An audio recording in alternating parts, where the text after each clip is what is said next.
All of friends நம்ம சாட்சியில் என்ன பார்க்க போகிறோம் அப்படின்னா அனாயன்ஸில் படிக்கிற 7th செமஸ்டர் ரெகுலேஷன் 2021 ஸ்டூடெண்ட்ஸ் உங்களுக்கான இம்பார்ட்டன் கொஸ்டின் நம்ம சேனலில் கேட்டுட்டு இருந்தீங்க. ஸோ நம்ம அந்த சாட்சியில் OBT 356 லைஃப் ஸ்டைல் டிசீசஸ் இருக்கிற இம்பார்ட்டன் கொஸ்டின் தான் ஃப்ரெண்ட்ஸ் பார்க்க போகிறோம். நம்ம சேனலில் இம்பார்ட்டன் கொஸ்டின்ஸ் அப்லோட் பண்ணிட்டு இருக்கோம். 7th செமஸ்டர் இம்பார்ட்டன் கொஸ்டின் ஒரு பிளேலிஸ்ட் இருக்கும், அதை மறக்காம கிளிக் பண்ணி பார்த்துக்கோங்க. யூனிட் 1ல் பார்ட் பி பொறுத்த வரைக்கும் உங்களுக்கு லைஃப் ஸ்டைல் டிசீசஸ்னா என்னன்னு கேட்கலாம். கார்டியோவாஸ்குலர் டிசீசஸ் இது 15 மார்க்கில் கேட்கலாம். பர்பிள் கலர் கொடுத்துற டாபிக்ஸ் கொஞ்சம் நல்லா பார்த்து வச்சுக்கோங்க. கேன்சர் ப்ரிவென்ஷன் ரொம்ப முக்கியமான ஒன்று. யூனிட் 1ல் பார்ட் ஏ பொறுத்த வரைக்கும் உங்களுக்கு லைஃப் ஸ்டைல் டிசீஸ்னால் என்னன்னு கேட்கலாம். எந்த சப்ஜெக்ட் படித்தாலும் அதோட டாபிக் வந்து ரொம்ப முக்கியம். டெஃபினிஷன் நல்லா படிச்சுக்கோங்க. டயட் அண்ட் எக்ஸசைஸ் ரொம்ப முக்கியம். இது சம்டைம்ஸ் பிக் கொஸ்டினில் கூட கேட்கலாம், கொஞ்சம் நல்லா பார்த்துக்கோங்க. ரிஸ்க் ஃபேக்டர்ஸ் ஆஃப் ஸ்மோக்கிங் ரொம்ப முக்கியமான ஒன்று.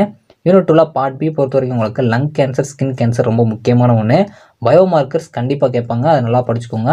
அதே மாதிரி ரோல் இன் கேன்சர் ட்ரீட்மெண்ட், அது என்ன ரோல் ப்ளே பண்ணுது அப்படிங்கிறதையும் பார்த்து வச்சுக்கோங்க. யூனிட் 2ல் பார்ட் ஏ பொறுத்த வரைக்கும் உங்களுக்கு பயோமார்க்கர்ஸ் ரொம்ப முக்கியம். இந்த ஃபுல் லிங்க் கீழே இருக்குது. தேங்க்ஸ் ஃபார் வாட்சிங்.